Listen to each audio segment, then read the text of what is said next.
Solar Eclipse solar Eclipse હંમેશા વર્લ્ડના બહુ નાના પાર્ટમાં જ દેખાય, થોડા પાર્ટ ઉપર છે. એનું કારણ શું કે મૂન એકદમ નાનો છે, એનો પડછાયો પણ નાનો છે અને ફક્ત નાના કેટલા 200 થી 300 કિલોમીટરના પટ્ટામાં જ ટોટલ સોલાર એક્લિપ્સ દેખાય. અને એ આખો લાંબો પટ્ટો લગભગ 1000 થી 2000 કિલોમીટર.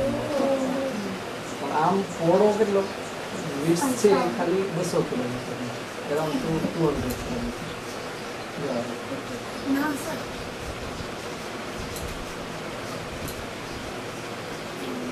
જો ઘણી વાર પૃથ્વીથી જો મૂન દૂર હોય પણ એ રોટેટ એવી રીતે થાય છે કે એની જે સાઈડ આપણી બાજુ હોય ને એ કોન્સ્ટન્ટ આપણી સાઈડ જ રહેશે. એમ કેમ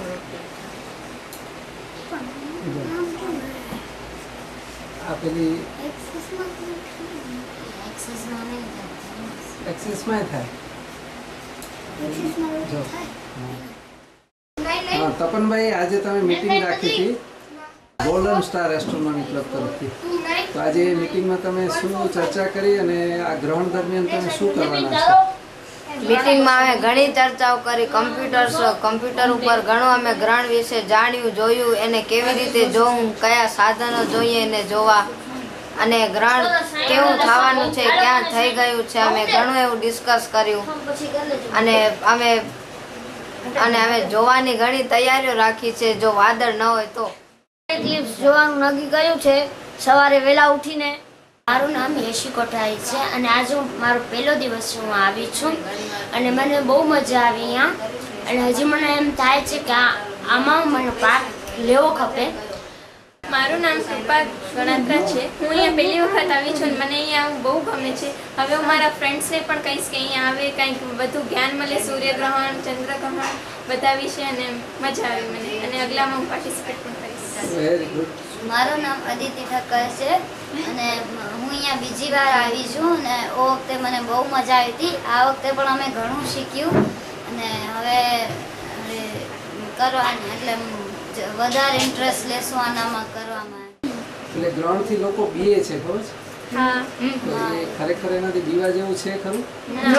ના, એનાથી કઈ બીવા જેવું નથી, ખાલી બસ એવું દેખાવા સુપરસ્ટિશન બ્લાઇન્ડલી મૂન વચ્ચે આવી છે, સન અને અર્થની વચ્ચે, એટલે મૂન સનમાંથી પસાર થઈ જશે એટલે એનાથી કઈ બીવાનું નથી.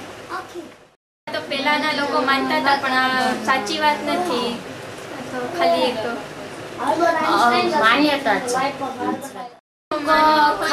ખાય ને કઈ ગ્રહણ દરમિયાન કોઈને ટચ નતા કરતા અને પાણી ન પીએ ને એવું બધું હોય છે. તમે પાણી પીવાના છો? 22 તારીખે તમે ગ્રહણ દરમિયાન પાણી પીશો ખરા? હા, પી લઈશ.